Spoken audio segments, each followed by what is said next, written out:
Hello बच्चों, my name is Krishna and welcome back to our YouTube channel. तो जैसे कि बच्चों, ये जो वीडियो है आपका साइंस यानी कि chapter number 5 the fundamental unit of life, जो कि बायोलॉजी का चैप्टर है क्लास 9 का। और ये जो वीडियो है मैंने ये पार्ट टू पर बनाया है। और इस पार्ट 2 पे बेसिकली अगर हम टॉपिक्स की बात करें कि किन टॉपिक्स के बारे में डिस्कस करने वाले हैं, तो सबसे पहले हम पढ़ेंगे प्लाज्मा मेम्ब्रेन के बारे में। ठीक है, यानी कि सेल के स्ट्रक्चर में हम देखेंगे कि प्लाज्मा मेम्ब्रेन क्या होता है। और उसी प्लाज्मा मेम्ब्रेन को समझने में हमें कुछ और टॉपिक्स को भी समझना पड़ेगा, लाइक डिफ्यूजन, ऑस्मोसिस जैसे प्रोसेस को भी हम समझेंगे कि प्लाज्मा मेम्ब्रेन में किस तरीके से डिफ्यूजन प्रोसेस होता है, ऑस्मोसिस क्या होता है। ठीक है, उसके बाद आपने पढ़ रखा होगा, सुन रखा होगा कि हाइपोटोनिक सॉल्यूशन, आइसोटोनिक सॉल्यूशन और हाइपरटोनिक सॉल्यूशंस क्या होते हैं। तो बेसिकली इस वीडियो में हम इन्हीं सारे टॉपिक्स को बहुत ही डिटेल में, बहुत ही अच्छी तरीके से और विद एग्जांपल समझने वाले हैं। ठीक है, इसीलिए अगर आपको इन टॉपिक्स में कोई भी डाउट होता है तो प्लीज हमारे वीडियो को एंड तक जरूर देखिएगा, आपके ये सारे डाउट बहुत ही अच्छे से क्लियर होने वाले हैं। तो चलिए शुरू करते हैं और समझते हैं कि सेल मेम्ब्रेन या फिर प्लाज्मा मेम्ब्रेन। देखिए, पहली बात, अगर मैं आपसे प्लाज्मा मेम्ब्रेन कहूं, ठीक है, या फिर सेल मेम्ब्रेन कहूं, या फिर सिलेक्टिवली परमेबल मेम्ब्रेन कहूं, ये तीनों ही नाम एक ही कंपोनेंट्स के हैं। बेसिकली हमने स्टार्ट कर दिया है कि सेल में सेल का स्ट्रक्चर कैसे होता है, यानी कि सेल में क्या क्या चीजें होती हैं। जैसे कि इससे पहले वाले वीडियोस में हमने ये डिस्कस कर लिया था कि सेल जो है वो फंक्शनल यूनिट है। फंक्शनल यूनिट का मतलब ये हुआ कि सेल सारे फंक्शंस करता है। And also in cell all the labour divisions occur, यानी कि जितने भी लेबर डिवीजन वो भी हुआ रहता है, यानी कि जितनी काम है उन सब कामों को सेल के अंदर हमने क्या कर रखा है, डिवीजन कर रखा। और डिवीजन कर रखा है तो इन सारे कामों को कोई एक अकेला सेल या सेल का कोई अकेला कंपोनेंट्स नहीं करता है। यानी कि आप ये समझ सकते हैं कि सेल के अंदर भी बहुत सारे कंपोनेंट्स होता है, जिन सभी कंपोनेंट्स का अलग अलग काम है। जैसा आपका एक शरीर है, तो एक शरीर में बहुत डिफरेंट डिफरेंट क्या होते हैं, ऑर्गेन होते हैं, और उन सभी ऑर्गेन्स का डिफरेंट डिफरेंट फंक्शंस होता है। सिमिलरली आप उसी चीज को कंपेयर करिए सेल से भी, यानी कि सेल में भी बहुत डिफरेंट डिफरेंट क्या होंगे, ऑर्गेनेल्स होंगे, जिनको हम सेल ऑर्गेनेल्स कहते हैं। और उन ऑर्गेनेल्स का डिफरेंट डिफरेंट फंक्शंस होगा, स्ट्रक्चर भी अलग होगा, यानी कि उनका स्ट्रक्चर यानी कि बनावट, उनकी बनावट भी अलग होगी, और बनावट के साथ साथ बच्चों उनका फंक्शन भी अलग अलग होगा। तो उसी चीज को हम आगे बढ़ाते हुए चल रहे हैं और उसी में समझ रहे हैं कि प्लाज्मा मेम्ब्रेन, जो कि आप समझ सकते हैं कि सेल का ही एक पार्ट होता है। तो प्लाज्मा मेम्ब्रेन बेसिकली होता क्या है उसको समझते हैं। तो एक बार फिर से रिपीट कर देता हूं कि अगर प्लाज्मा मेम्ब्रेन कहूं, सेल मेम्ब्रेन कहूं, या उसकी जगह मैं सिलेक्टिवली परमेबल मेम्ब्रेन कहूं, these three names are same, यानी कि तीनों नेम सेम ही है, एक ही कंपोनेंट्स के नाम है। तो देखिए क्या लिखा है मैंने, it is an outer covering layer of this cell. सबसे पहली बात तो ये सेल का आउटर कवरिंग पार्ट होता है, यानी कि सेल के चारों तरफ एक लेयर होती है, उसी लेयर को ही हम क्या कहते हैं, प्लाज्मा मेम्ब्रेन या सेल मेम्ब्रेन कहते हैं, which separates the cell from its non-living surroundings and thus provides a separate identity of the cell। ठीक है, इसको समझने के लिए एक एग्जांपल से समझिए। जैसे मान के चले आपके स्कूल में बहुत सारे क्लासरूम्स हैं, ठीक है, तो बहुत सारे क्लासरूम्स हैं, सेक्शंस अलग अलग हैं, सेक्शन ए, सेक्शन बी, ठीक है, क्लास 10th के बच्चे अलग बैठते हैं, क्लास 9th के बच्चे अलग बैठते हैं, कोई भी एक साथ नहीं बैठता है। तो अगर आप उन रूम्स की बात करें तो उन रूम्स को सेपरेट कर रखा है किसने, आपके वॉल ने। ठीक है, यानी कि जो रूम्स बन रखे हैं उन रूम्स में चारों तरफ वॉल लगाए गए हैं।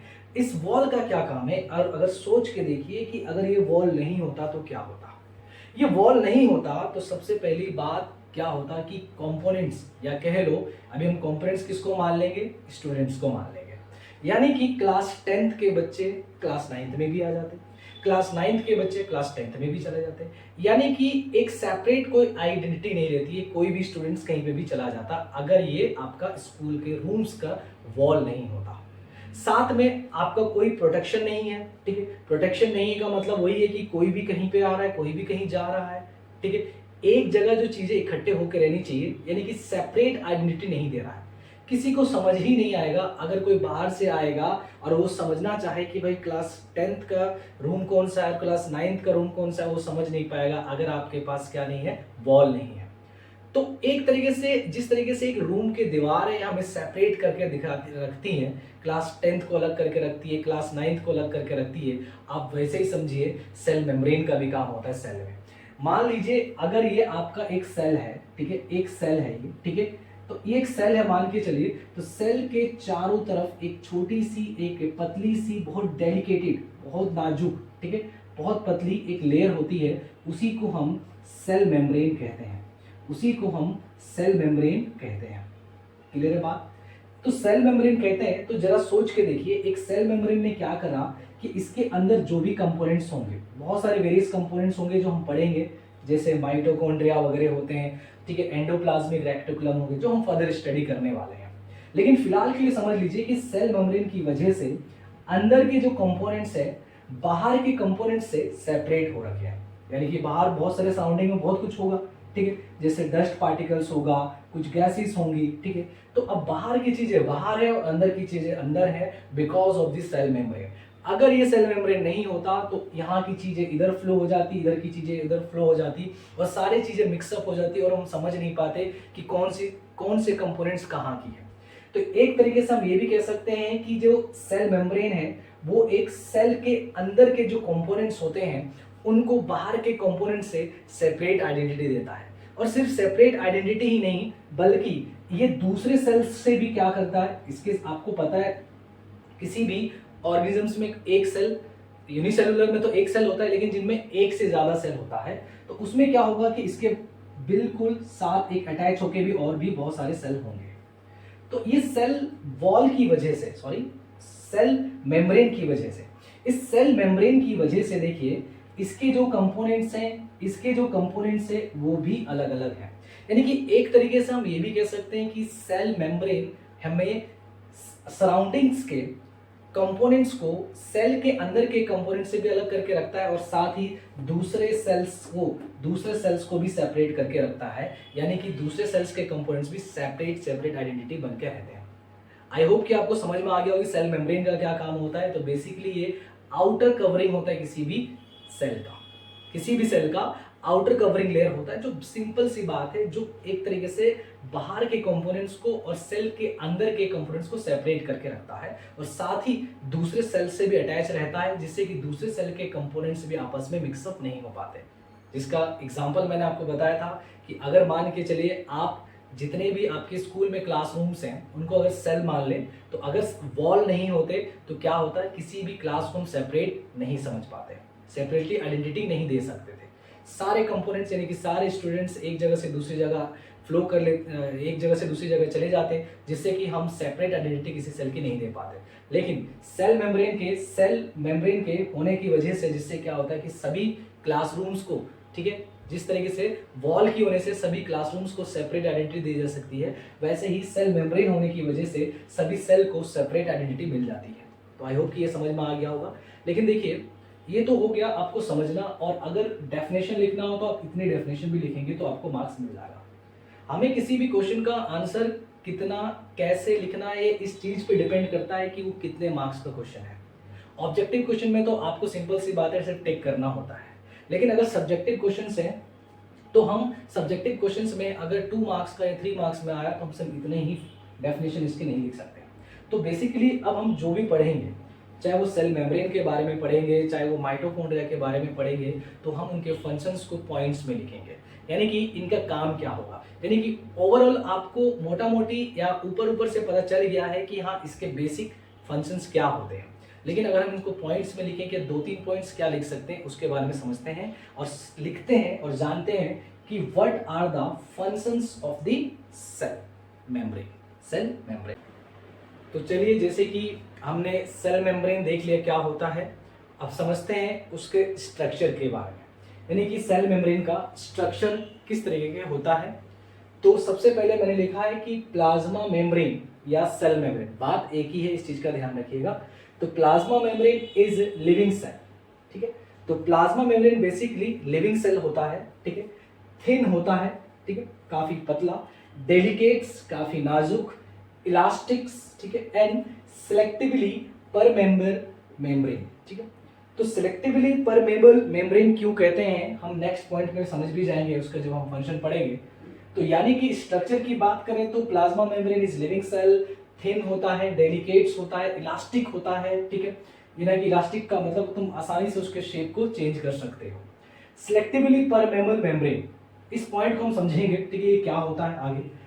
It observe only through the electron microscope, यानी कि सेल मेम्ब्रेन को आप सिर्फ और सिर्फ इलेक्ट्रॉन माइक्रोस्कोप से ही ऑब्जर्व कर सकते हैं। नॉर्मल माइक्रोस्कोप से सेल मेम्ब्रेन आपको नहीं दिखाई देगा, नहीं समझ में आएगा। यानी कि आप अगर सेल में सेल मेम्ब्रेन को ऑब्जर्व करना चाहते हो प्रैक्टिकली तो सिर्फ ये पॉसिबल है किससे, इलेक्ट्रॉन माइक्रोस्कोप से। मेम्ब्रेन कंटेन, बहुत इंपॉर्टेंट है, जो सेल मेम्ब्रेन होता है 75%, ठीक है, लगभग आधे से भी ज्यादा, ऑफ फोस्फोलिपिड्स, ठीक है, फोस्फोलिपिड्स। तो फोस्फोलिपिड्स से बना रहता है आपका सेल मेम्ब्रेन, यानी कि 75% इट कंटेन फोस्फोलिपिड्स, या सिर्फ लिपिड से भी आप याद कर सकते हो, जो कि ऑब्जेक्टिव क्वेश्चन के लिए भी इंपॉर्टेंट है। देखिए जहां पे भी मैं आपको बोल रहा हूं कि ये क्वेश्चन इंपॉर्टेंट है, आता है, तो उसको जरूर आप ऑब्जेक्टिव के तौर पे याद कर लीजिएगा। यानी कि सेल मेम्ब्रेन किस चीज से बना रहता है, किस चीज से कंपोज्ड हुआ रहता है। तो मेनली देखिए मैं ये तो नहीं बोलूंगा कि 100% लिपिड से बना रहता है, it compose mainly 75% of phospholipid से बना रहता है। जब 75% से फोस्फोलिपिड से बना हुआ है तो दैट मींस 25% और कुछ भी होंगे। तो अदर कंटेन्स या in addition it contains proteins होता है, कोलेस्ट्रॉल होता है, एंड पॉलीसैकार्डिस नाम का भी आपके पास इसमें मटेरियल पाया जाएगा, ठीक है। प्रोटीन, कोलेस्ट्रॉल और पॉलीसैकार्डिस नाम का भी इसमें मटेरियल पाया जाता है। लेकिन आपको सिर्फ ये याद रखना है, जो मेन पॉइंट है वो भूलना नहीं है कि जो सेल मेम्ब्रेन है 75% से कंपोज हुआ रहता है, किससे, फोस्फोलिपिड्स, या सिर्फ लिपिड्स भी याद कर लोगे तो काफी है। तो ये रहा उसका स्ट्रक्चर, ठीक है। ये स्ट्रक्चर यानी कि किस चीज से बना रहता है, क्या चीज उसमें होता है, ठीक है, उसकी साइज क्या होता है, इलास्टिक होता है, ये सारी चीजें स्ट्रक्चर में आ गया, ठीक है। तो ये चीज स्ट्रक्चर में आ गया। स्ट्रक्चर के समझने के बाद हम समझेंगे कि उसका फंक्शन क्या है। वैसे तो जब डेफिनेशन हम इसके पढ़ रहे थे, यानी कि शुरुआत हमने कर लिया था और इसके फंक्शंस को हम लगभग समझ चुके हैं। लेकिन कई बार ये अगर सब्जेक्टिव क्वेश्चंस में आता है तो फंक्शंस को पॉइंट्स में बनाना बहुत जरूरी हो जाता है, जिससे कि हमारे पूरे मार्क्स हमें ऑब्टेन हो सके, ठीक है। सिर्फ हमें चीजों को सिर्फ समझना नहीं है, पढ़ना ही नहीं है, हमें ये भी सीखना है कि एग्जाम में इसको रिप्रेजेंट कैसे करें, एग्जाम में कैसे लिखें कि हमें पूरे मार्क्स इस पे ऑब्टेन हो सके। तो इसीलिए मैंने फंक्शंस को भी पॉइंट्स में आपके लिखवा दिया। यानी कि functions, the plasma membrane, first function, the plasma membrane permits the entry and exit of some material to and from the cell. यानी कि जो प्लाज्मा मेम्ब्रेन होता है वो परमिट्स करता है एंट्री के लिए और एग्जिट करने के लिए, या तो सेल के अंदर आएंगे चीजें या तो सेल से बाहर जाएंगे, उसके लिए परमिशन देता है ऑफ सम मटेरियल्स, ठीक है, कुछ मटेरियल्स को to and from the cell, cell के अंदर से बाहर आए या बाहर से अंदर जाए, ठीक है, and prevents the movement of some other materials. यानी कि देखिए अगर आप सिर्फ परमिशन दे रहे हो सिर्फ सिलेक्टिव चीजों को सेल मेम्ब्रेन क्या करता है, परमिशन देता है एंट्री और एग्जिट होने के लिए। तो यानी कि वो प्रिवेंट कर रहा है फ्रॉम द अदर मटेरियल्स, यानी कि सबको परमिशन नहीं मिलने वाली है। यानी कि जिस चीज की नीड है उसे उन्हीं चीजों को, उन्हीं मटेरियल्स को सेल मेम्ब्रेन अलाउ करेगा सेल के अंदर जाने के लिए। और जो वेस्टेज होते हैं जिनको सेल से बाहर आने की जरूरत होती है या सेल से बाहर निकालना जो बहुत इंपॉर्टेंट है, उनको भी बाहर आने के लिए परमिशन देगा। तो इसीलिए देखिए, इसीलिए prevent the movement of some other materials, therefore the cell membrane is called selectively permeable membrane। तो यहां से आप एक क्वेश्चन और लिख लीजिएगा कि why cell membrane is also called selectively permeable membrane। बहुत बार एग्जाम में आ चुका है और आपको भी पता है कि एग्जाम में इस टाइप के क्वेश्चंस पूछे ही जाते हैं। यानी कि सेल मेम्ब्रेन को हम सिलेक्टिवली परमेबल मेम्ब्रेन भी क्यों कहते हैं, या इस नाम से भी इसको क्यों बुलाया जाता है। तो आप देखिए नाम से ही उसका मीनिंग को छुपाया गया है। सिलेक्टिवली यानी कि सिलेक्टिव चीजों को, सिलेक्टिव मटेरियल्स को, परमिबल यानी कि परमिशन देता है कौन, सेल मेम्ब्रेन। यानी कि सेल मेम्ब्रेन कुछ सिलेक्टिव चीजों को ही परमिशन देता है, ऐसा नहीं है। पहली बात देखिए, cell membrane outer covering of the cell है, यानी कि जितने भी चीजें एंटर और एग्जिट होती है उसको सेल मेम्ब्रेन से पास होना पड़ता है। आउटर कवरिंग है तो एटलीस्ट ये तो समझ में आ रहा होगा आपको कि बाहर से कोई चीजें अगर जाएंगी तो सेल मेम्ब्रेन से पास करना पड़ेगा उनको।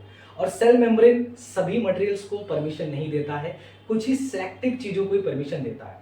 ऐसा थोड़ी ना कि धूल को भी अंदर जाने देगा, ठीक है, मिट्टी को भी अंदर जाने देगा और कभी भी जाने देगा, ऐसा नहीं है। अगर ऐसा होता तो फिर सेल कभी भी हमारा एग्जिस्ट नहीं कर पाता सही से, ठीक है। यानी कि कोई भी चीजें अंदर जा रही है, कोई भी चीजें बाहर आ रही है, तो सेल सही से सेपरेट आइडेंटिटी नहीं हो पाती उसकी। यानी कि कुछ सिलेक्टिव चीजों को परमिशन देता है, दैट्स व्हाई हम क्या कहते हैं, उसको सिलेक्टिवली परमेबल मेम्ब्रेन कहते हैं। एक बार जल्दी से पढ़ लीजिए, the plasma membrane permits the entry and exit of some material to and from the cell and prevents the movement of some other materials. Other materials से प्रिवेंट भी करता है, यानी कि अदर मटेरियल्स यहाँ पे क्या होगी, जो आपके अनवांटेड सब्सटेंसेस है जिनको सेल को नीड नहीं है। अब धूल, मिट्टी, इसको सेल में अंदर जाने से क्या होगा, सेल डैमेज हो सकता है, इसीलिए एक तरीके से सेल को डैमेज होने से बचाता है आपका सेल मेम्ब्रेन, और कुछ सिलेक्टिव चीजों को ही वो एंट्री और एग्जिट होने के लिए परमिशन देता है, और इसीलिए हम इसको सिलेक्टिवली परमेबल मेम्ब्रेन कहते हैं। और ये ध्यान रखिएगा, 2 मार्क्स का सवाल बन सकता है कि why cell membrane is called selectively permeable membrane, तो यही आप आंसर लिखेंगे। It gives shape to the cell, यानी कि सेल देखिए, जैसे कि आपके क्लासरूम के फिर से एग्जांपल ले लेते हैं, वॉल एक तरीके से आपके क्लासरूम को शेप देते हैं। यानी कि अगर देखिए वॉल अगर टेढ़े होंगे, ठीक है, यानी कि पैरेलल नहीं होंगे, तो आपका शेप वैसे ही होगा। ट्रायंगुलर शेप के वॉल होंगे तो ट्रायंगुलर शेप का आपका रूम दिखाई देगा। रेक्टेंगुलर शेप का अगर वॉल लगाए जाएंगे तो रेक्टेंगुलर शेप देंगे। यानी कि एक तरीके से वॉल हमारे रूम्स के शेप को डिसाइड करते हैं। तो उसी प्रकार से सेल मेम्ब्रेन भी आपके सेल को शेप देता है, ठीक है। तो it gives shape to the cell, it protect the cell from the damage, यानी कि सिंपल सी बात है, अगर वो अदर मटेरियल्स से प्रिवेंट करता है, यानी कि सभी चीजों को सेल के अंदर नहीं आने देता है, सिर्फ कुछ सिलेक्टिव चीजों को ही अंदर आने देता है जिनकी जरूरत है सेल को, यानी कि सभी चीजों को आसानी से या आने ही नहीं देता आपका सेल मेम्ब्रेन, इसलिए एक तरीके से it protects the cell from the damage. साथ ही में लास्ट पॉइंट है, it keeps the cell together by forming the junction. आपको पहले भी बताया कि एक सेल नहीं होते हैं, खासतौर की कॉम्प्लेक्स बॉडी में बहुत सारे सेल्स होते हैं, तो बहुत सारे सेल्स होते हैं तो एक जंक्शन प्रोवाइड करता है। यानी कि कुछ इस तरीके से देखिए, अगर ये आपका मार्कर चल नहीं रहा है, एक सेल अगर ऐसा है तो उसके बगल में एक और सेल है, उसके बगल में एक और सेल है, यानी कि कुल मिला के एक सेल में दूसरा सेल अटैच हो रखा है, तीसरा सेल अटैच हो रखा है, तो उसका एक जंक्शन भी प्रोवाइड करता है जिससे कि सारे सेल आपस में साथ में रहें। अगर जंक्शन ही नहीं होता तो वो सारे सेल आपस में साथ में नहीं रह सकते। तो ये बच्चों आप स्क्रीनशॉट ले लीजिएगा, इसमें हमने स्ट्रक्चर और फंक्शंस को लिखा किसके, सेल मेम्ब्रेन के, ठीक है। तो फिर हम आगे समझते हैं, अगर ये पॉइंट हमें समझ में आ गया, टॉपिक हमें समझ में आ गया, तो अब आगे बढ़ते हैं और समझते हैं कि डिफ्यूजन जैसे प्रोसेस क्या होते हैं। हमने ये तो समझ लिया कि सेल मेम्ब्रेन का फंक्शन क्या है, किसी भी मटेरियल्स को सेल के अंदर आने की परमिशन देना या सेल से बाहर जाने की परमिशन देना। तो बेसिकली एक्सचेंजेस का काम कर रहा है कौन, सेल मेम्ब्रेन। मगर क्या ये जितने भी एक्सचेंजेस हो रही हैं, ठीक है, यानी कि सेल मेम्ब्रेन से कुछ चीज़ें सेल के अंदर आ रही हैं, कुछ सेल से बाहर जा रही हैं, क्या इनका कोई मेथड भी होता है? तो यस, बेसिकली इनके मेथड्स भी होते हैं, और हम इन्हीं मेथड्स को पहले समझते हैं कि कौन कौन से मेथड से, कौन कौन से प्रोसेस से सेल मेम्ब्रेन से मटेरियल्स का एक्सचेंजेस होता है। तो जैसे कि हमने 3 मेथड्स यहाँ पे लिख रखे हैं, यानी कि transport across the plasma membrane को बेसिकली 3 पार्ट्स में डिवाइड करा गया है, passive transport, active transport and the bulk transport. यानी कि ट्रांसपोर्ट यानी कि सेल मेम्ब्रेन से जो भी चीजें ट्रांसपोर्ट हो रही है, यानी कि जिन चीजों का एक्सचेंजेस हो रहा है, वो 3 तरीके से होता है। First one is passive transport, active transport and the bulk transport. तो आइए समझते हैं कि पैसिव ट्रांसपोर्ट क्या होता है। This type of transports occurs due to the concentration gradient of materials. It doesn't involve energy, it is slow methods of movements, and the examples are diffusion and osmosis, which are very very important. सबसे पहली बात तो इस type के transport में क्या होता है कि कंसंट्रेशन ग्रेडियंट की वजह से मटेरियल्स का मूवमेंट होता है। अभी कंसंट्रेशन ग्रेडियंट का मतलब क्या होता है समझते हैं। देखिए, कंसंट्रेशन ग्रेडियंट का मतलब होता है कि अगर एक जगह हाई कंसंट्रेशन है और एक जगह लो कंसंट्रेशन है, तो नेचुरल टेंडेंसी है, यानी कि कुदरती है। कुदरती क्या है कि कोई भी चीजें मूवमेंट कैसे करेगी, हाई कंसेंट्रेशन से लो कंसेंट्रेशन की तरफ मूव करती है। यानी कि कोई भी मटेरियल्स मूव करेगा तो हाई कंसेंट्रेशन से लो कंसेंट्रेशन की तरफ मूव करता है और तब तक मूव करता रहेगा जब तक कि दोनों का कंसेंट्रेशन बराबर ना हो जाए। इस चीज को एक एग्जांपल से आपको समझाने की कोशिश करता हूं। मान के चलिए रूम का टेम्परेचर, ठीक है, मान के चलिए आपके जो रूम का टेम्परेचर है फिलहाल 35 डिग्री सेल्सियस है। तो 35 डिग्री सेल्सियस है, वही अगर हमने मान के चलो उसी रूम टेम्परेचर में 1 कप ऑफ टी यानी कि एक चाय ले आए और उस चाय की टेम्परेचर हम मान के चलते हैं 100 डिग्री सेल्सियस। यानी कि यहाँ पे देखने को मिल रहा है कि जो रूम का temperature that is 35 degree Celsius है बच्चों, और जो चाय का टेम्परेचर है वो 100 डिग्री सेल्सियस है। तो इस केस में जरा सोचिए, आपको ये तो समझ में आ गया कि दोनों के टेम्परेचर में काफी ज्यादा डिफरेंस है। तो यानी कि हम यहाँ पे वही बोल रहे हैं कि gradient due to the concentration gradient materials, यानी कि इसका मतलब होता है कि कंसंट्रेशन पे डिफरेंस होना, यहाँ पे टेम्परेचर पे डिफरेंस है, उससे आप कंसंट्रेशन को समझ सकते हैं। तो टेम्परेचर का डिफरेंस है, तो देखिए हाई टेम्परेचर हो गया चाय का और जो रूम का टेम्परेचर हो गया 35 डिग्री सेल्सियस, वो कम हो गया। यानी कि आप देखते हो कि कुछ समय बाद जो चाय का टेम्परेचर है वो धीरे धीरे कम होने लग जाएगा और वो टेम्परेचर किधर की तरफ फ्लो करेगा, रूम की टेम्परेचर की तरफ फ्लो करेगा। यानी कि हाई टेम्परेचर से लो टेम्परेचर की तरफ फ्लो कर रहा है और तब तक फ्लो करता रहेगा जब तक कि आपका चाय का टेम्परेचर भी रूम के टेम्परेचर के बराबर ना हो जाए। तो इस तरीके से आपको समझ में आ रहा होगा कि कोई भी जो मूवमेंट होता है वो हाई कंसेंट्रेशन से लो कंसेंट्रेशन की तरफ होता है। अब इसी में एग्जाम्पल को बदल देते हैं, मान के चलिए अब 35 डिग्री सेल्सियस का रूम टेम्परेचर है और उसी में हमने आइस लेके आ गए, तो आइस का 0 डिग्री सेल्सियस आपका टेम्परेचर होता है। तो इस केस में उल्टा होगा, इस केस में आपका क्या होगा कि जो रूम का टेम्परेचर है वो फ्लो करेगा आइस की तरफ, यानी कि रूम का टेम्परेचर ज्यादा है और आइस का टेम्परेचर आपका कम है। तो रूम का टेम्परेचर आइस की तरफ फ्लो करके वो क्या करेगा कि आइस के टेम्परेचर को भी क्या करेगा, बढ़ा देगा, और ये तब तक बढ़ता रहेगा जब तक कि आइस का टेम्परेचर भी आपके रूम के टेम्परेचर के बराबर ना हो जाए। तो इससे आपको समझ में आ रहा होगा कि आफ्टर समटाइम्स आइस का भी जो टेम्परेचर होगा वो भी आपके रूम के टेम्परेचर के बराबर हो जाएगा। यानी कि यहाँ पे क्या हुआ, फ्लो हुआ, टेम्परेचर जो है रूम से आइस की तरफ चलता गया चलता गया चलता गया और तब तक चलता गया जब तक कि आइस का टेम्परेचर भी रूम के टेम्परेचर के बराबर ना हो जाए। तो इससे हमें एक बात तो समझ में आ जाती है कि कोई भी जो मूवमेंट होता है वो हाई कंसेंट्रेशन से लो कंसेंट्रेशन की तरफ जाता है।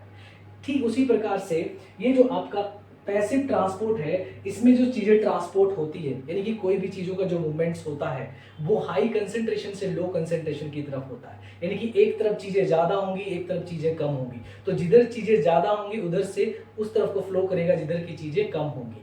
ठीक है, तो अब इसमें हम समझते हैं सबसे बड़ी बात, it does not evolve any energy. इस मेथड्स में कोई एनर्जी की इवॉल्व नहीं होता, यानी कि कोई एनर्जी की रिक्वायरमेंट्स नहीं होती है। बिना एनर्जी दिए ही ये नेचुरल टेंडेंसी है, ध्यान रखिएगा, ये नेचुरल टेंडेंसी है, यानी कि कुदरती ऐसा है कि कोई भी चीजें अपने आप फ्लो करने लग जाती हैं जब वहां पे कंसंट्रेशन का डिफरेंस पाया जाता है। यानी कि कंसंट्रेशन का डिफरेंस है तो आपको वहां पे एनर्जी देने की जरूरत नहीं है, मूवमेंट अपने आप ही होने लग जाएगा। तो इसलिए हम कह सकते हैं कि जो पैसिव ट्रांसपोर्ट होता है, it is a slow methods of the movement and also it does not evolve energy. इसमें कोई एनर्जी इवॉल्व नहीं होता और साथ ही बच्चों ये बहुत ही स्लो मेथड होता है।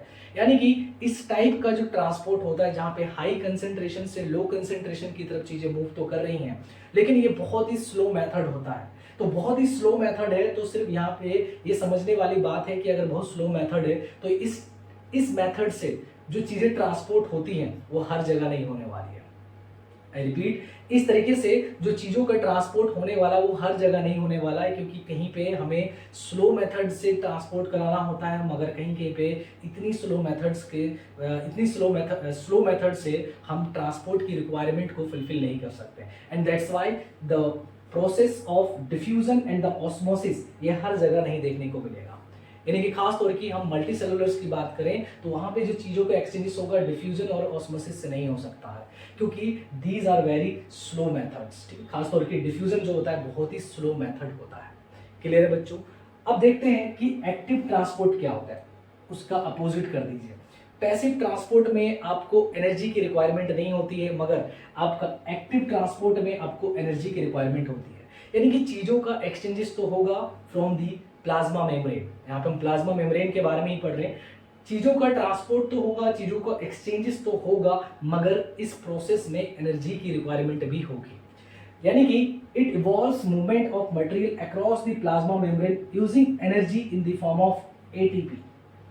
ठीक है, हम आगे और जानेंगे कि एटीपी क्या होता है, यानी कि ये एनर्जी करेंसी है। इसी फॉर्म में एनर्जी को कन्वर्ट किया जाता है एज अ करेंसी के तौर पे और इसको यूज किया जाता है। फिलहाल के लिए आप समझ लीजिए कि एक एनर्जी का करेंसी होता है, यानी कि एनर्जी का पैसा होता है। इस तरीके से आप समझ लीजिए कि एनर्जी को यूज करने का एक करेंसी है, that is ATP. It is a very fast method comparison to the, हम अगर कंपेयर करें किससे, डिफ्यूजन से, या डिफ्यूजन से हम अगर उसको कंपैरिजन करें या ऑस्मोसिस से कंपैरिजन करें तो आपका जो एक्टिव ट्रांसपोर्ट होता है इससे ये थोड़ा सा फास्ट होता है comparison to the passive transport. Bulk transport लगभग सेम है, बस बल्क ट्रांसपोर्ट में क्या आ जाएगा कि इट इवॉल्व्स, ठीक है, it involves transport of large amount, यानी कि चीजें लार्ज अमाउंट में होगी। बल्क से ही आपको समझ में आ रहा होगा कि चीजें थोड़े से बल्क में होंगे, मटेरियल्स जो होंगे बल्क में होंगे, लेकिन ज्यादा अमाउंट में होंगे। यानी कि it involves transport of large amount of substance across the plasma membrane using the energy, इसमें भी एनर्जी की रिक्वायरमेंट होती है बाय द स्पेशल मेथड, जिसमें दो मेथड पढ़ेंगे, दैट इज एंडोसाइटोसिस और एक्सोसाइटोसिस। ठीक है, यानी कि एंडोसाइटोसिस और एक्सोसाइटोसिस को आप एक्टिव ट्रांसपोर्ट भी कह सकते हैं, बिकॉज एंडोसाइटोसिस और एक्सोसाइटोसिस दोनों ही प्रोसेस में एनर्जी की रिक्वायरमेंट होती है, और जहां पे भी हमें एनर्जी की रिक्वायरमेंट होती है उस प्रोसेस को करने में, हम उस प्रोसेस को हम क्या बोलेंगे, उसको हम एक्टिव ट्रांसपोर्ट कहते हैं। तो हम कह सकते हैं कि एंडोसाइटोसिस और exocytosis both are the example of active transport as well as the bulk transport में भी आप लिख सकते हैं। तो चलिए, अगर आपको पैसिव ट्रांसपोर्ट, एक्टिव ट्रांसपोर्ट और बल्क ट्रांसपोर्ट बहुत अच्छे से आई होप कि समझ में आ ही गया होगा, तो हम समझते हैं कि डिफ्यूजन कैसे होता है और ऑस्मोसिस कैसे होता है। यानी कि दोनों ही प्रोसेस, फिर से ध्यान रखिएगा, पैसिव ट्रांसपोर्ट है यानी कि इसमें एनर्जी की रिक्वायरमेंट नहीं होती है, चीजें अपने आप फ्लो होने लग जाती है हाई कंसेंट्रेशन से लो कंसेंट्रेशन की तरफ। ठीक है, तो चलिए अब समझते हैं कि डिफ्यूजन और ऑस्मोसिस हमारे किस तरीके के प्रोसेस होते हैं। सो स्टार्ट करते हैं हम डिफ्यूजन से, जो कि एग्जाम्पल है आपका किसका, आपका पैसिव ट्रांसपोर्ट का। पैसिव ट्रांसपोर्ट अगर आपको समझ में आ गया होगा तो आपको पता ही चल गया होगा डिफ्यूजन में क्या होता है। पहली बात, पैसिव ट्रांसपोर्ट में किसी एनर्जी का इवॉल्व नहीं होता है, और दूसरा हाई कंसंट्रेशन से लो कंसंट्रेशन की चीज़ें की तरफ चीज़ें अपने आप ही मूव करने लग जाती है, because it is a natural tendency. ये नेचुरल टेंडेंसी होती है कि चीज़ें हाई कंसंट्रेशन से लो कंसंट्रेशन की तरफ मूव कर जाएंगी। मगर हम पैसिव ट्रांसपोर्ट में ऐसे मूवमेंट जिसमें एनर्जी भी इवॉल्व ना हो, उसको हम पैसिव ट्रांसपोर्ट कहते हैं। यानी कि diffusion is the movement of molecules of any substance, किसी भी सब्सटेंस के मॉलिक्यूल्स का movement from a region of high concentration, ठीक है, higher concentration to a region of a lower concentration, उसी को हम बच्चों क्या कहते हैं, डिफ्यूजन कहते हैं। ठीक है, यानी कि डिफ्यूजन में क्या होता है कि ऑटोमेटिकली अपने आप ही चीजें मूव करने लग जाती हैं, जब एक तरफ ज्यादा कंसंट्रेट में होता है चीजें और एक तरफ कम कंसंट्रेशन में चीजें होती हैं। एग्जाम्पल के तौर पे समझ लीजिए कि एक सेल है, और चलिए अभी एग्जाम्पल में हम अमीबा को ही समझ लेते हैं, जो कि एक यूनिसेलुलर ऑर्गेनिजम्स है। तो यूनिसेलुलर ऑर्गेनिजम्स यानी कि एक अमीबा है, तो अमीबा को अगर हम बात करें कि कार्बन डाइऑक्साइड की जैसे गैसेस और ऑक्सीजन जैसे गैसेस किस तरीके से उसमें एक्सचेंज होता है। मान लीजिए अमीबा को ऑक्सीजन की रिक्वायरमेंट है, तो ऑक्सीजन का मूवमेंट जब बाहर के एनवायरनमेंट से सेल के अंदर जाने वाला है, यानी कि बाहर से सेल के अंदर ऑक्सीजन तभी जाएगा जब अंदर का जो कंसंट्रेशन है, यानी कि सेल के अंदर का कंसंट्रेशन, सपोज ये हमारा सेल हो गया, और अगर सेल के अंदर का ऑक्सीजन का कंसंट्रेशन क्या हो जाए, कम हो जाए यानी कि लो हो जाए, और बाहर का जो ऑक्सीजन है उसके जो कंसेंट्रेशन है वो क्या है, मान के चलिए हाई है। ठीक है, यानी कि बाहर में ऑक्सीजन की कंसेंट्रेशन हाई और अंदर ऑक्सीजन की कंसेंट्रेशन लो, तो अपने आप क्या होगी, हाई कंसेंट्रेशन से लो कंसेंट्रेशन की तरफ जो ऑक्सीजन है वो मूव करने लग जाएगा। यानी कि जो ऑक्सीजन है वो बाहर से इस तरीके से अपने आप ही किधर आ जाएगा, अंदर की तरफ मूव करने लग जाएगा, और तब तक करते रहता है जब तक कि इक्वल ना हो जाए कंसेंट्रेशन। ठीक उसी प्रकार से आप जानते हैं कि आपके अमीबा के अंदर यानी कि किसी भी सेल के अंदर कार्बन डाइऑक्साइड जैसी गैस जो होती है एज अ वेस्ट मटेरियल आपका निकलता है, किससे, रेस्पिरेशन से। रेस्पिरेशन एक ऐसा मेथड जिसमें कोई भी सेल अपने लिए एनर्जी बनाता है। तो जब एनर्जी बनाता है तो एनर्जी के साथ साथ उसमें कुछ बाय प्रोडक्ट्स भी निकलते हैं, उसी बाय प्रोडक्ट्स में एक कार्बन डाइऑक्साइड भी आता है आपका। तो कार्बन डाइऑक्साइड एक वेस्ट मटेरियल है, इसको सेल से या बॉडी से कह लीजिए बाहर निकालना बहुत जरूरी हो जाता है। तो अब ये बाहर तभी जाएगा जब कार्बन डाइऑक्साइड की कंसेंट्रेशन अंदर क्या हो जाए, हाई हो जाए, और बाहर कार्बन डाइऑक्साइड की कंसेंट्रेशन क्या हो जाए, लो हो जाए। यानी कि बाहर कार्बन डाइऑक्साइड की मात्रा कम हो जाए और अंदर कार्बन डाइऑक्साइड की मात्रा ज्यादा हो जाए। बाहर का मतलब इसके एनवायरनमेंट की बात कर रहे हैं जहां से ये टच पे है। यानी कि अंदर की कंसेंट्रेशन अगर ज्यादा हो गई तो ऑटोमेटिकली नेचुरल टेंडेंसी है कि कार्बन डाइऑक्साइड खुद से खुद क्या हो जाएगा, कि सेल से बाहर निकलने लग जाएगा, सेल से बाहर निकलने लग जाएगा। तो आपने देखा कि ऑक्सीजन की कंसेंट्रेशन अगर अंदर कम और बाहर ज्यादा हो जाएगा तो ऑक्सीजन का मूवमेंट अपने आप ही कैसे होने लग जाएगा, बाहर से अंदर की तरफ होने लग जाएगा। और उसी प्रकार से कार्बन डाइऑक्साइड की कंसेंट्रेशन अगर सेल के अंदर ज्यादा हो जाएगी तो मूवमेंट ऑटोमेटिकली क्या हो जाएगा, कि सेल से बाहर की तरफ होने लग जाएगा। तो इस तरीके का जो मूवमेंट होता है उसी को हम क्या कहते हैं, डिफ्यूजन कहते हैं। इस तरीके का जो मूवमेंट होता है उसी को हम क्या कहते हैं, डिफ्यूजन कहते हैं। और ध्यान रखिएगा कि जो डिफ्यूजन है वो सबसे फास्ट, यानी कि हमारे पास 3 टाइप के मैटर होते हैं, यानी कि सॉलिड, लिक्विड एंड गैसेस। तो अगर हम डिफ्यूजन की बात करें तो आपको समझ में भी आ गया होगा कि गैसेस में सबसे ज्यादा फास्ट होता है। यानी कि डिफ्यूजन प्रोसेस वैसे तो स्लो प्रोसेस है कंपेयर करें कि बाकी मेथडों से, मगर हम इन 3 मटेरियल का अगर देखें कि इन तीनों मटेरियल में से कौन से मटेरियल्स डिफ्यूजन प्रोसेस से जल्दी एक्सचेंजेस हो जाता है, तो that is gases. Second number पे आएगा लिक्विड एंड लास्ट में सॉलिड आता है। यानी कि गैसेस का एक्सचेंजेस बड़े ही जल्दी हो जाता है comparison to the solid and liquid by the method of diffusion. ठीक है, अब एक एग्जांपल से समझते हैं। अगर मान के चलिए आपके पास एक वाटर ले लिया, ठीक, ग्लास है, और इस ग्लास में आपने वाटर फिल कर दिया। ठीक है, तो जब आप इस वाटर में इंक की 1-2 बूंदे डालेंगे तो कुछ टाइम बाद आपको देखने को मिलता है कि पूरा वाटर जो होता है वो इंक के कलर से रंग जाता है। तो क्या इस प्रोसेस ये जो आपने देखा कि वाटर का जो पूरा कलर था वो इंक के कलर से पूरा कंप्लीट यूनिफॉर्मली कंपोज्ड हो जाता है। तो किस मेथड से होता है बच्चों, तो इसमें भी ध्यान रखिएगा, डिफ्यूजन मेथड से होता है। यानी कि जो इंक की कंसेंट्रेशन है वो जहां जहां पे भी लो रहता है वहां पे भी यूनिफॉर्मली वो कंपोज्ड हो जाता है, एक जगह नहीं रहता है। अगर इंक एक जगह रहता तो इसका मतलब कि एक ही जगह उसकी कंसेंट्रेशन ज्यादा है और बाकी जगह कम है, लेकिन ये फ्लो होने लग जाता है। ये नेचुरल टेंडेंसी है कि कहीं पे कंसेंट्रेशन अगर ज्यादा है और कहीं पे कंसेंट्रेशन कम है तो नेचुरल टेंडेंसी है कि मूवमेंट अपने आप होने लग जाएगी। तो इंक जो है उसकी कंसेंट्रेशन एक जगह ज्यादा रहती है और बाकी जगह कम रहती है, तो जिसकी वजह से खुद बेखुद क्या होने लग जाता है, इंक जो है स्प्रेड होने लग जाता है और पूरे वाटर को वो इंक के कलर से आपका क्या कर देगा, यूनिफॉर्मली आपका कलर कर देगा। तो इंक का कलर करना पूरे वाटर को किस मेथड से होता है, उसमें क्या प्रोसेस यूज होता है, तो आप कह सकते हैं कि डिफ्यूजन प्रोसेस का उसमें इस्तेमाल होता है, या डिफ्यूजन प्रोसेस से वो इंक जो है पूरे वाटर को कलर कर देता है। तो ये आपको डिफ्यूजन समझ में आ गया होगा कि डिफ्यूजन क्या होता है। देखिए मेनली जो डिफ्यूजन होता है उसमें गैसेस का एक्सचेंजेस होता है।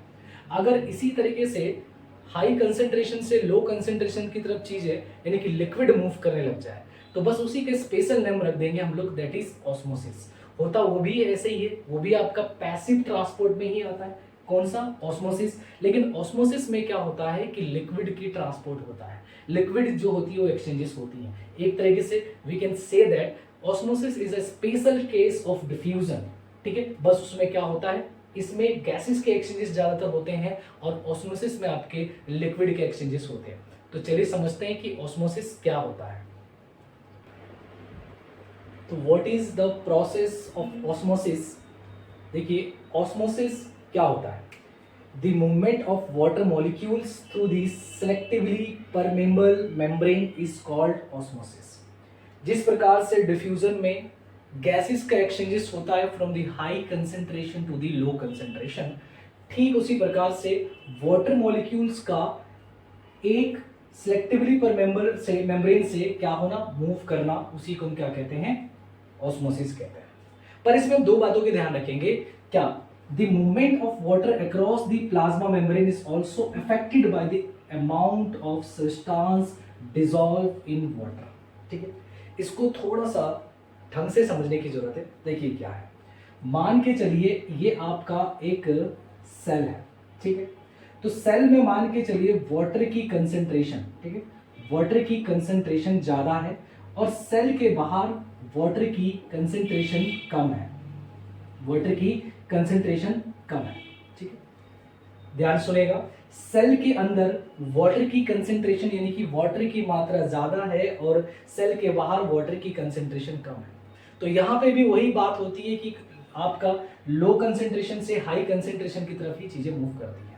यानी कि वाटर की कंसेंट्रेशन अगर इधर कम है और वाटर की कंसेंट्रेशन अगर इधर ज़्यादा है तो क्या होगा, हाई कंसेंट्रेशन से लो कंसेंट्रेशन की तरफ मूव करेगी। ठीक है, यानी कि कोई भी चीज़ें मूव करती है high concentration to the low concentration.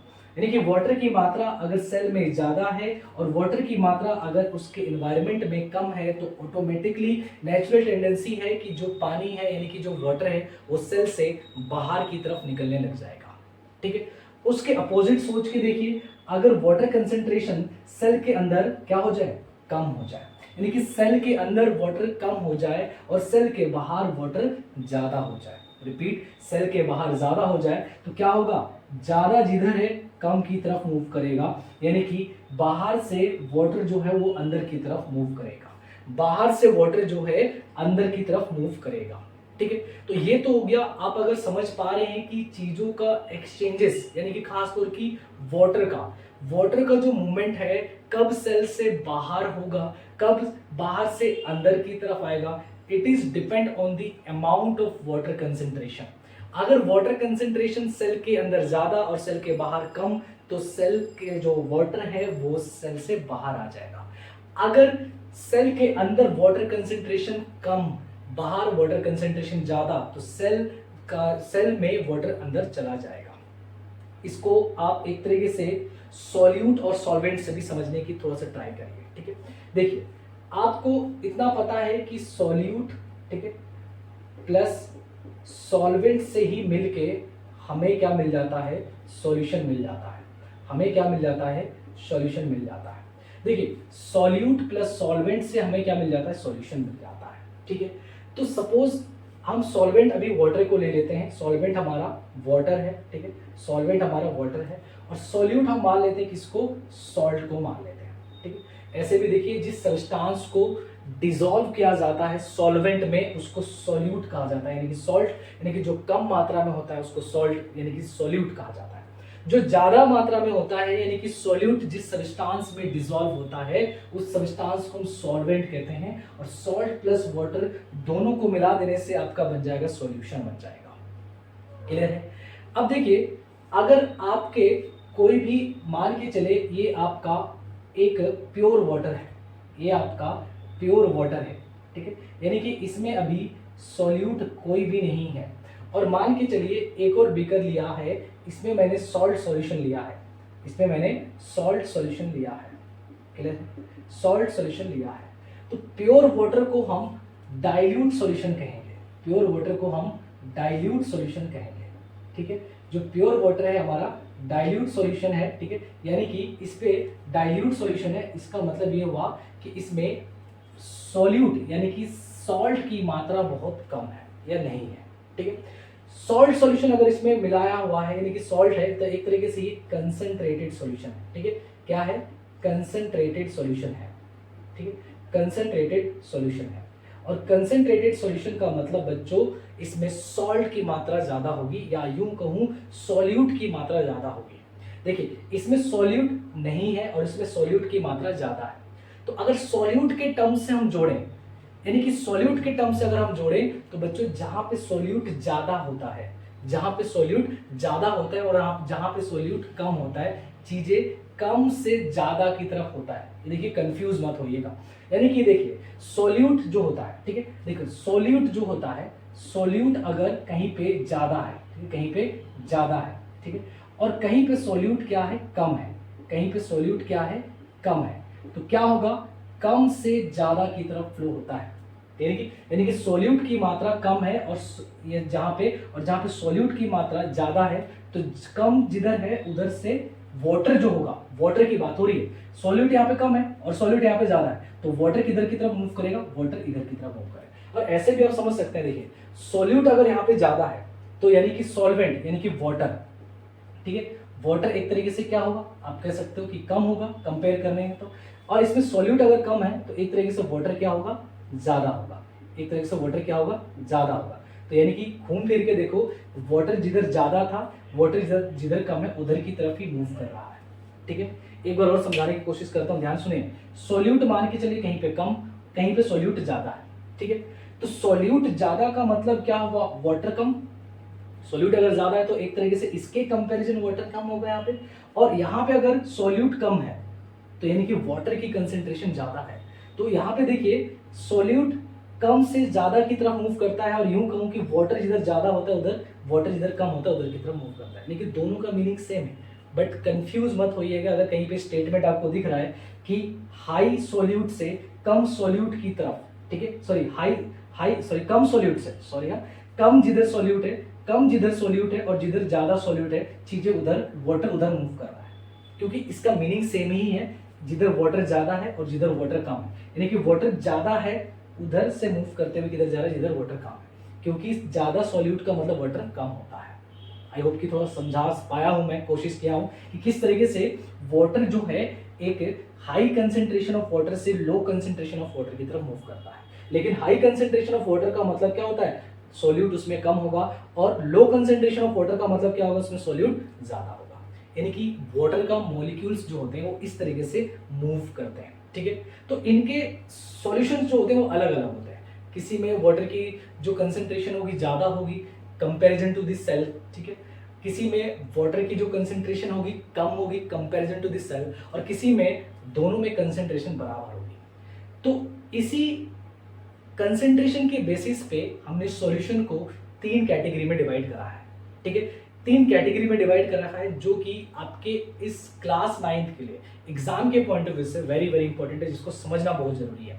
That is hypotonic solution, isotonic solution और हाइपरटोनिक सॉल्यूशन क्या होता है। यानी कि आपको अगर ये ऑस्मोसिस समझ में आ गया, तब इसमें सिंपल सी यही बात है कि वाटर का मूवमेंट होता है from the high concentration of water, and high concentration of water means low concentration of solute, to the low concentration of the water. यानी कि लो कंसेंट्रेशन ऑफ वाटर का मतलब हाई कंसेंट्रेशन ऑफ सॉल्यूट। यानी कि इस तरीके से हाई कंसेंट्रेशन ऑफ वाटर से लेके लो कंसेंट्रेशन ऑफ वाटर की तरफ जो वाटर मॉलिक्यूल से मूव करता है, या उसका उल्टा भी आप बोल सकते हैं, दूसरे शब्दों में बोल सकते हैं कि जिधर आपका सॉल्यूट लो होता है और जिधर आपका सॉल्यूट हाई होता है उधर की तरफ चीजें मूव करती है। दोनों का मीनिंग सेम है, क्योंकि फिर से बता रहा हूं, जिधर सॉल्यूट कम होता है उधर वाटर की कंसेंट्रेशन ज्यादा होती है, तो घूम फिर के बात वही पड़ेगा कि हाई कंसेंट्रेशन ऑफ वाटर से लेके लो कंसेंट्रेशन जिधर वाटर होता है, वाटर उधर की तरफ ही मूव करता है।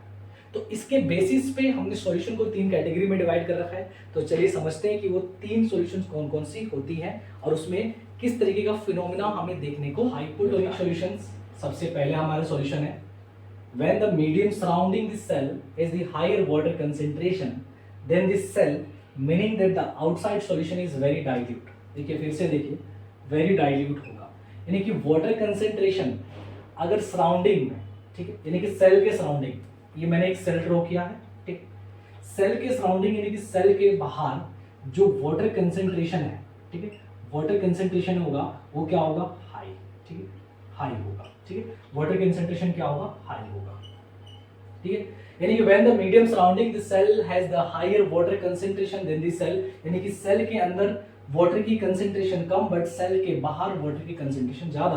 और देखिए वाटर कंसेंट्रेशन अगर हाई है, फिर से याद दिला दूं, तो ये डाइल्यूट सॉल्यूशन है, ठीक, डाइल्यूट सॉल्यूशन का मतलब डाइल्यूट सॉल्यूशन का मतलब होता है कि सॉल्यूट की मात्रा कम होगी, उसको भी मैं लिख देता हूँ यहाँ पे सॉल्यूट की मात्रा क्या होगी, कम होगी, यानी कि सॉल्यूट क्या होगा इसमें, लो कंसेंट्रेशन में होगा।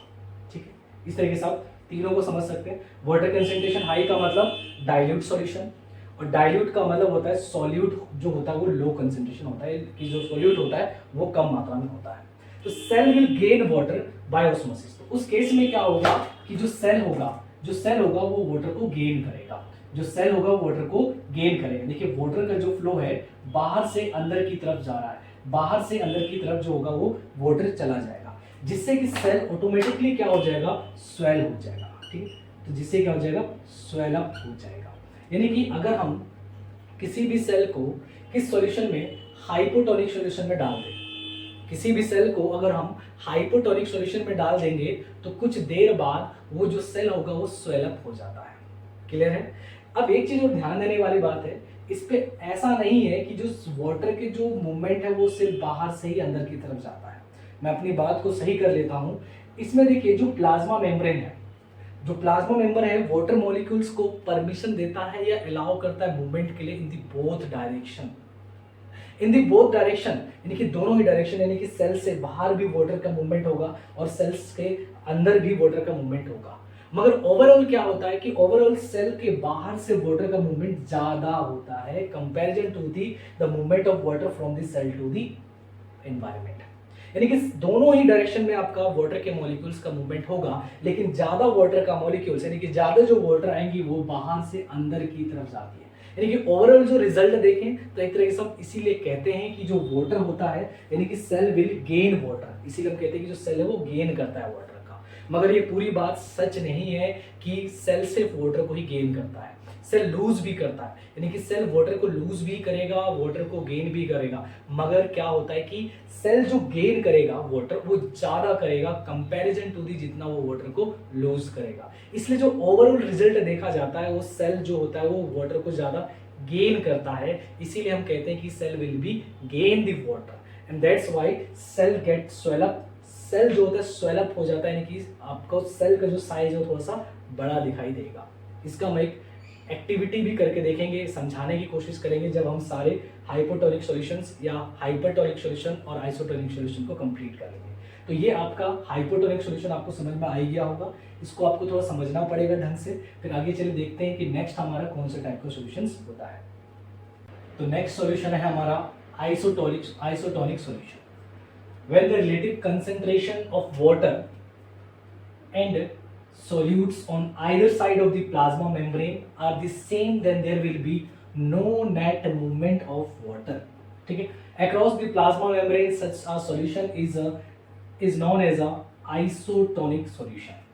अगर आपको ये बात समझ में आ गई कि हाइपरटोनिक सॉल्यूशंस क्या होता है, तो आइसोटोनिक सॉल्यूशंस के प्रोसेस में क्या होगा कि जो वाटर की कंसेंट्रेशन है यानी कि H2O की जो कंसेंट्रेशन है वो प्लाज्मा मेम्ब्रेन के दोनों साइड यानी कि इस साइड भी और इस साइड भी कंसेंट्रेशन, ठीक है, either side of the plasma membrane का मतलब एनवायरनमेंट में भी और सेल के अंदर में भी बराबर होगा।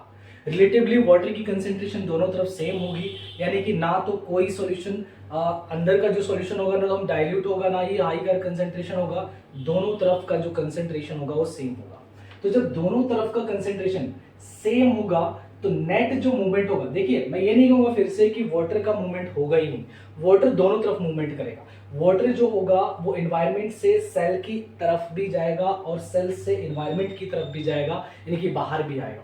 बट ओवरऑल नेट रिजल्ट अगर देखें तो जितना वाटर आपका बाहर से अंदर की तरफ जाएगा उतना ही वाटर सेल से बाहर भी निकल जाएगा, यानी कि नेट जो रिजल्ट है वाटर मॉलिक्यूल्स के मूवमेंट का वो हो जाएगा हमारा जीरो। ना तो जितना कुछ, ना तो पानी ज्यादा बाहर आएगा ना ही पानी अंदर ज्यादा आएगा, यानी कि नेट ओवरऑल वाटर का मूवमेंट हुआ ही नहीं। तो इस टाइप ऑफ सॉल्यूशन जिसमें वाटर की कंसेंट्रेशन सेम होती है, या कह लो वाटर की कंसेंट्रेशन सेम होती है, फिर सॉल्यूट दोनों तरफ क्या होते हैं, सेम होते हैं। ना तो सॉल्यूट कहीं पे ज्यादा होगा ना तो कहीं पे कम। मैंने बताया ना कि वाटर की कंसेंट्रेशन ज्यादा का मतलब सॉल्यूट की मात्रा कम होना। तो यहां पे देखने को मिलेगा कि दोनों तरफ सेम है, इधर जितने सॉल्यूट का कंसेंट्रेशन है सेल के अंदर भी उतने ही है, वाटर का कंसेंट्रेशन जैसा है सेल के अंदर भी वाटर का कंसेंट्रेशन ऐसा ही है। तो इस टाइप ऑफ सॉल्यूशन जिसमें वाटर का जो मूवमेंट होता है, नेट मूवमेंट जो होता है वो जीरो होता है, तो इस टाइप ऑफ सॉल्यूशन को आइसोटोनिक सॉल्यूशन कहते हैं। क्लियर है? तो चलिए नेक्स्ट देखते हैं और हाइपोटोनिक सॉल्यूशन को समझते हैं कि वो क्या होता है। ठीक है, ये आप बता लीजिए। तो थर्ड हमारा है हाइपरटोनिक सॉल्यूशन। हमने देख लिया हाइपोटोनिक सॉल्यूशन में क्या होता है और आइसोटोनिक सॉल्यूशन में क्या होता है। आइए समझते हैं कि हाइपरटोनिक सॉल्यूशन में क्या होता है। तो अगर आपको दोनों सॉल्यूशन समझ में आ गया होगा तो ये भी उसी प्रकार का है। इसमें क्या होगा, if the medium has the low concentration of water, यानी कि जो मीडियम है इसमें वाटर की जो कंसेंट्रेशन होगी वो क्या होगी, लो होगी, यानी कि कम होगी। ठीक है, और सेल के अंदर जो होगा वो वाटर की कंसेंट्रेशन क्या होगी, हाई होगी। हायर कंसेंट्रेशन ऑफ सॉल्ट, फिर से सुनिएगा, देखिए अगर वाटर की कंसेंट्रेशन को मैंने क्या बोला, लो बोला, यानी कि सॉल्ट या सॉल्यूट कह लो, ठीक है, सॉल्ट या सॉल्यूट कह लो, उसकी जो कंसेंट्रेशन क्या होगी, हाई होगी। ठीक है, हाई होगी, यानी कि सॉल्यूट की मात्रा ज्यादा। आपको पहले भी बताया मैंने कि जहां वाटर की कंसेंट्रेशन कम होगी सॉल्यूट की कंसेंट्रेशन उसमें ज्यादा हम मानते हैं। It means that it is a very concentrated solution, और उस सॉल्यूशन को हम कंसंट्रेटेड सॉल्यूशन कहते हैं। उस सॉल्यूशन को हम कंसंट्रेटेड सॉल्यूशन कहते हैं। ठीक है, कंसंट्रेटेड सॉल्यूशन कहते हैं। देखिए जब इसका अपोजिट था, यानी कि हाइपोटोनिक सॉल्यूशन में वाटर की कंसेंट्रेशन हाई होती है, सॉल्यूट की कंसेंट्रेशन लो होती है, और उस टाइप के सॉल्यूशन को हम डाइल्यूट सॉल्यूशन कहते हैं। मगर इसमें वाटर की कंसेंट्रेशन अगर सेल के बाहर कम है तो सॉल्यूट की कंसेंट्रेशन ज्यादा और कंसेंट्रेटेड या कंसेंट्रेटेड सॉल्यूशन कहा जाता है। अब देखिए क्या लिखा है, if the medium has the low concentration of water, यानी कि सेल के बाहर वाटर की कंसेंट्रेशन कम है, and higher concentration of solute या सॉल्ट। ठीक है, it means that it is a very concentrated solution, the cell will lose water by the osmosis, such a solution is known as the hypertonic solution. तो इस condition में क्या होता है, देखिए जो सेल है बच्चों वो वाटर को लूज करेगा। देखिए मैं फिर से इस बात को रिपीट करता हूं कि सिर्फ सेल वाटर को लूज नहीं करता है, यानी कि प्लाज्मा मेम्ब्रेन दोनों साइड में ही आपके सेल को, या सॉरी दोनों ही साइड में वाटर के मॉलिक्यूल्स को मूव करने के लिए अलाउ करता है। यानी कि जो वाटर होगा सेल के अंदर भी जाएगा, सेल से बाहर भी जाएगा। मगर हम क्यों कहते हैं कि जो सेल है वो क्या करेगा, वाटर को लूज करेगा, क्योंकि जो ओवरऑल मूवमेंट है हम उसको देखते हैं। ओवरऑल मूवमेंट जो होता है वो सेल से ज्यादा वाटर आपका बाहर चला जाएगा। रिपीट, ओवरऑल जो सेल से जो वाटर है वो बाहर की तरफ चला जाता है जितना सेल से सेल के में आता है। सेल में जितना वाटर आता है उससे कई ज्यादा मात्रा में क्या हो जाता है, सेल से बाहर वाटर चली जाती है। इसीलिए हम कहते हैं कि ये क्या करता है, लूज करता है। और इसीलिए हम इस टाइप ऑफ सॉल्यूशन जहां पे इस तरीके से वाटर जो है वो सेल से बाहर चला जाता है, यानी कि सेल वाटर को लूज करता है, इस टाइप ऑफ सॉल्यूशन को हम हाइपरटोनिक सॉल्यूशन कहते हैं। तो इस केस में क्या होगा, जब ये बहुत सारे वाटर को लूज कर देगा by the process of osmosis, तो इसमें ये सेल श्रिंक कर जाता है। इसमें आपका सेल क्या हो जाता है, श्रिंक कर जाता है। ठीक है, इसमें आपका सेल जो है वो श्रिंक कर जाता है। ठीक है, तो अब देखिए इसमें आपका जो सेल हो गया वो श्रिंक कर गया। क्लियर है? अब बच्चों देखिए, अब हम जरा समझते हैं। ठीक है, देखिए आपके अगर ये हाइपरटोनिक सॉल्यूशन, आइसोटोनिक सॉल्यूशन और हाइपोटोनिक सॉल्यूशन अगर आपको समझ में आ गया, तो अब ये इसको थोड़ा सा समराइज कर लेते हैं। ठीक है, जैसे कि आपके स्क्रीन में दिख रहा होगा इस टाइप। ठीक है, तो आपकी जो स्क्रीन में दिख रहा है, देखिए मैंने कुछ डायग्राम दे रखा है। तो देखिए सबसे पहले वाले जो डायग्राम है उसको थोड़ा सा ध्यान से देखिएगा। तो उसमें देखिए वाटर जो हो रहा है वो लूज हो रहा है, यानी कि cell in a solution of lower concentration water leaves and cell become plasmolysed. इस प्रोसेस को हम प्लाज्मोलाइज भी कहते हैं। देखिए इसमें आप ध्यान से देखेंगे कि वाटर की कंसेंट्रेशन जो थी, ठीक है, वो सेल के अंदर ज्यादा थी और सेल के बाहर कम था, जिससे क्या हुआ कि सेल के अंदर से वाटर जो है वो बाहर की तरफ रिलीज हो गया, और जो सेल के जो कंपोनेंट्स थे वो श्रिंक कर गए हैं। सेल के जो कंपोनेंट्स वो श्रिंक कर गए हैं, यानी कि वो सेल वॉल से काफी दूर चले गए हैं। कंपैरिजन टू दी, अगर हम सेकंड वाले डायग्राम को देखें तो उसमें देखिए सेल का जो वैक्यूल था, सेल के अंदर जो तीन आपको छोटे छोटे पार्टिकल्स दिख रहे हैं या कंपोनेंट्स दिख रहे हैं, वो सेल वॉल के काफी नजदीक है। लेकिन जैसे ही वो उसको हमने किस में डाला, उसको हाइपरटोनिक सॉल्यूशन, यानी कि फर्स्ट डायग्राम को देखिएगा तो उसमें देखिए आपके जितने भी कंपोनेंट्स थे वो श्रिंक कर गए और अंदर की तरफ चले गए। तो इस प्रोसेस को हम क्या बोलते हैं कि प्लाज्मोलाइज या फिर प्लाज्मोलाइज्ड हो गया। सेकंड वाले में देखिए आइसोटोनिक सॉल्यूशन कब में रखा गया है सेल को, सेकंड वाले में आइसोटोनिक सॉल्यूशन में रखा गया है सेल को, जिससे क्या हो रहा है वाटर का जो मूवमेंट है वो दोनों ही तरफ इक्वल अमाउंट में हो रहा है। इससे क्या हो रहा है कि ना तो सेल श्रिंक कर रहा है ना ही स्वेल अप कर रहा है, यानी कि cell in a solution of equal concentration no net movement, जिसको हम फ्लैसिसिड कहते हैं, ठीक है, फ्लैसिसिड कहते हैं, यानी कि ना तो ये श्रिंक कर रहा है ना ही स्वेल अप कर रहा है। थर्ड डायग्राम को देखिए, हाइपोटोनिक सॉल्यूशन। हाइपोटोनिक सॉल्यूशन में जैसे ही सेल को रखा गया है तो जो कंसंट्रेशन है वाटर का वो सेल के बाहर ज्यादा होता है, जिससे होता है वाटर के मॉलिक्यूल जो होता है वो सारा का सारा सेल की तरफ ज्यादा चला जाता है और जो सेल होता है वो स्वेल अप कर जाता है, जिससे क्या हो जाता है जो वैक्यूल होता है वो काफी ज्यादा स्वेल अप हो जाता है और वो सेल वॉल के बहुत नजदीक आ जाता है, जिसको हम टर्जिट कहते हैं, जिसको हम क्या कहते हैं, टर्जिट कहते हैं। तो आई होप कि ये डायग्राम की मदद से भी आपको तीनों ही बहुत अच्छे से समझ में आ गया होगा, ठीक है। अब देखिए, अब थोड़ा सा हम नेक्स्ट समझते हैं, ठीक है, अब हम थोड़ा सा नेक्स्ट समझते हैं। एक एक्टिविटी को हम यहाँ पे कर तो नहीं सकते मगर थोड़ा सा समझने की कोशिश करिएगा। आप इस एक्टिविटी को करने के लिए किशमिश या एग का इस्तेमाल कर सकते हैं। ध्यान से सुनेगा, ये इंपॉर्टेंट बहुत ही, ये जो एक्टिविटी है बहुत ही इंपॉर्टेंट है। देखिए, आप इस एक्सपेरिमेंट को करने के लिए एग का या किशमिश का इस्तेमाल कर सकते हैं। मान के चलिए आपने किशमिश का इस्तेमाल किया, तो किशमिश को अगर आप प्योर वाटर में रखेंगे, किशमिश को अगर आप प्योर वाटर में रखेंगे तो क्या होगा, जो किशमिश होगा उसको अगर 5 मिनट के लिए छोड़ा जाए। देखिए, प्योर वाटर का मतलब हो गया जो आपका वाटर कंसेंट्रेशन है वो बाहर ज्यादा है और किशमिश में कम हो गया, तो किशमिश जो वो श्रिंक कर जाएगा, किशमिश क्या हो जाएगा, वो श्रिंक कर जाएगा। अगर इसी किशमिश को आप सॉल्ट वाटर में डाल दीजिए, यानी कि सॉल्ट वाटर, यानी कि आप पानी में थोड़ा सा सॉल्ट को जब घोल लेंगे और उसमें किशमिश को रखिए, तो इसमें क्या होगा कि वाटर की कंसेंट्रेशन आपका जो सॉल्यूशन है उसमें कम हो गया और सॉल्यूट का कंसेंट्रेशन ज्यादा हो गया, जिससे क्या होगा, वाटर की कंसेंट्रेशन कम होने की वजह से वाटर जो होगा वो किशमिश की तरफ जाएगा और किशमिश थोड़ी देर में आपका स्वेल अप हो जाएगा। सेम एक्टिविटी को हम एग के साथ भी कर सकते हैं। एग के सेल वॉल को पहले हमें हटाना पड़ेगा, क्योंकि जो उसका एग सेल है, ठीक है, जो उसका एग सेल है काफी ज्यादा हार्ड होता है, उसमें हम ऑस्मोसिस नहीं देख पाएंगे। तो एग सेल को रिमूव करने के लिए सबसे बेस्ट मेथड है, एग सेल को किस में डाल दीजिए, हाइड्रोक्लोरिक एसिड में डाल दीजिए, या कि एग सेल में हाइड्रोक्लोरिक एसिड डाल दीजिए, जिससे क्या होगा, हाइड्रोक्लोरिक एसिड के डालने की वजह से जो एग सेल है बच्चों वो आपका डिसॉल्व हो जाएगा, यानी कि क्रश्ड हो जाएगा हाइड्रोक्लोरिक एसिड में। अब आपको जो एग मिलेगा वो डिसेल्ड एग मिलेगा, यानी कि एग में अब कोई भी सेल नहीं होगा, जिससे आप प्लाज्मोलाइसिस जैसे प्रोसेस या फिर कह लो ऑस्मोसिस जैसे प्रोसेस को आप बहुत ही अच्छे से उसमें समझ सकते हैं।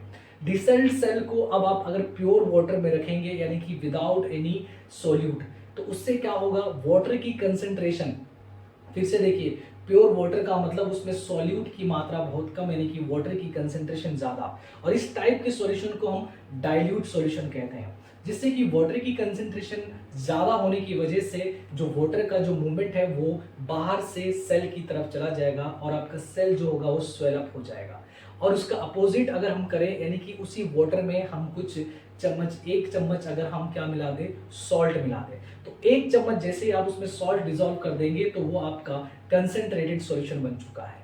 कंसेंट्रेटेड सॉल्यूशन का मतलब वाटर की मात्रा अब उसमें कम हो गई है और सॉल्यूट की मात्रा ज्यादा हो गई है। अगर इस टाइप ऑफ सॉल्यूशन में आप उस एग को डालते हैं, यानी कि डिसेल्ड एग को डालते हैं, तो क्या होगा, जिससे आपका जो सेल, यानी कि एग से जो वाटर होगा वो बाहर की तरफ मूव करेगा, क्योंकि बाहर वाटर की कंसेंट्रेशन कम है, और बाहर अगर वाटर की कंसेंट्रेशन कम है तो वो क्या हो जाएगा, मूवमेंट जो है उस सेल से बाहर होने लग जाएगा। अब आप सेल को, यानी कि एग को अगर कुछ टाइम बाद नोटिस करेंगे, ऑब्जर्व करेंगे, तो सेल क्या हो चुका होगा, श्रिंक हो चुका होगा, यानी कि इस टाइप के सॉल्यूशन को हम क्या कहते हैं, हाइपरटोनिक सॉल्यूशन।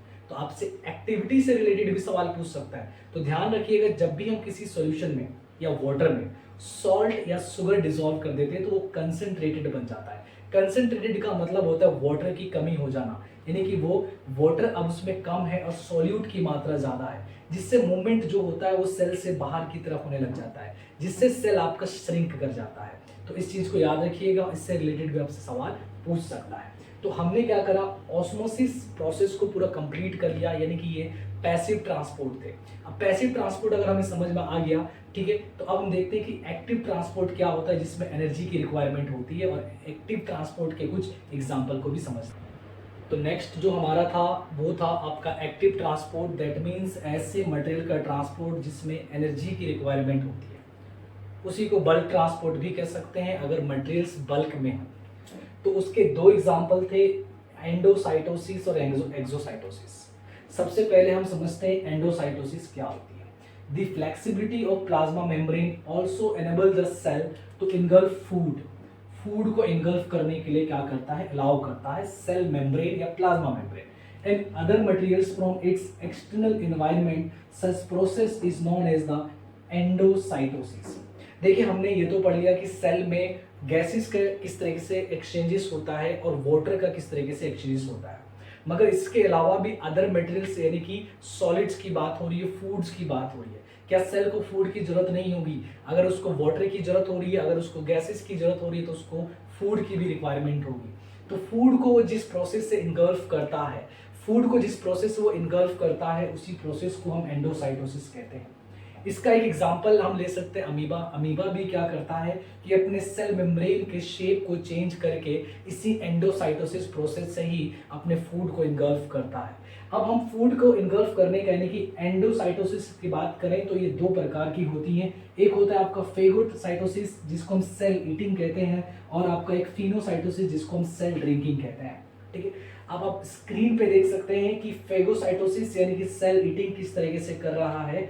यहाँ पे आप देख सकते हैं कि किस तरीके से एक फूड को वो कैप्चर कर रहा है, अपने शेप को चेंज करके किस तरीके से फूड को कैप्चर कर रहा है। और फिनोसाइटोसिस में आप देख सकते हैं कि किस तरीके से वाटर मॉलिक्यूल्स यानी कि सॉल्यूट्स को किस तरीके से वो कैप्चर करके रिंग टाइप के फॉर्म कर रहा है और उसी को वो उस सॉल्यूट्स को अपने सेल के अंदर ले रहा है। इसको हम फिनोसाइटोसिस कहते हैं। यानी कि कुल मिला के एंडोसाइटोसिस में क्या होता है कि फूड को इनगल्फ करना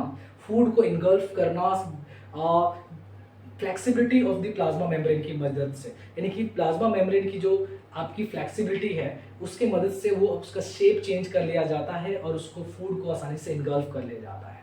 अगर फूड एंटर करी है सेल के अंदर तो जिस प्रकार से चीज़ें अंदर आती है उसी प्रकार से उसमें से कुछ वेस्ट मटेरियल्स को बाहर जाना भी उतनी ही ज़रूरत है।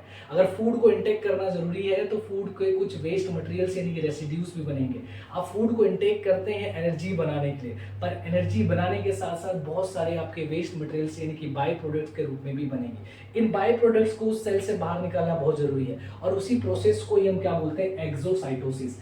एंडो का मतलब चीजों को, फूड को एंटर करवाना, और एक्सोसाइटोसिस का मतलब उसको एग्जिट करवाना। यानी कि the process of exudating the secretory materials from this cell is called the exocytosis, और इसको सेल वोमिटिंग भी कहते हैं। Exocytosis occur in the various cell remove the undigested residues of the substances brought in by the endocytosis। Endocytosis की मदद से जो food आपने इंटेक करा सेल में, उस सेल से अब उस सेल में वो उस फूड का यूज करके एनर्जी बनाया जाएगा। लेकिन इस एनर्जी बनाने के साथ साथ बाय प्रोडक्ट के रूप में बहुत सारे अनडाइजेस्टेड फूड्स या वेस्ट मटेरियल्स भी प्रोड्यूस होंगे जिनको बाहर निकालना बहुत जरूरी होता है। और बाहर निकालने की इस प्रोसेस को ही हम क्या बोलते हैं बच्चों, उसको ही हम एक्सोसाइटोसिस कहते हैं। तो यहाँ तक हमने पढ़ लिया कि आज की जो क्लास थी, आज की जो वीडियो थी हमारे बच्चों, ये बेसिकली हमने क्या क्या कवर अप किया। डिफ्यूजन को हमने समझा, प्लाज्मा मेम्ब्रेन को समझा, ऑस्मोसिस को समझा, और ऑस्मोसिस में हमने 3 टाइप के सॉल्यूशन को समझा, hypotonic solution, isotonic solution and the hypertonic solution. And the last one फिर हमने समझा कि एंडोसाइटोसिस और एक्सोसाइटोसिस क्या होती है। आप इसको स्क्रीनशॉट लेके आप इसको नोट डाउन भी कर सकते हैं, इसके नोट्स बना सकते हैं। साथ ही बच्चों आपको रिवीजन करना बहुत ज़रूरी है। आप सिर्फ नोट्स बनाने से या रीडिंग करने से चीज़ें याद नहीं होती है, पूरी 1 साल की मेहनत होती है जो आपको स्कोर कराता है बहुत अच्छे। यानी कि ये 1 साल की मेहनत तभी पॉसिबल हो पाएगी जब वो हर एक चीज़ों को आप एक फिक्स इंटरवल ऑफ टाइम पर रिवीजन करें। आपको चीज़ें याद होनी चाहिए। बायोलॉजी में अगर हम खासतौर की बात करें तो चीज़ें बहुत सारी हैं जो आपको याद करने वाली चीज़ें, जो आपको लर्न करने वाली चीज़ें हैं। इसीलिए आप इनको नोट्स बनाने के साथ साथ रिवीजन जरूर करा करें। तब तक के लिए हमारे इस वीडियोस में जितने भी कॉन्सेप्ट को आपको क्लियर कराया गया, इनको आप पढ़िए, नोट्स बनाइए और खूब रिवीजन करिए। Thank you for watching our video.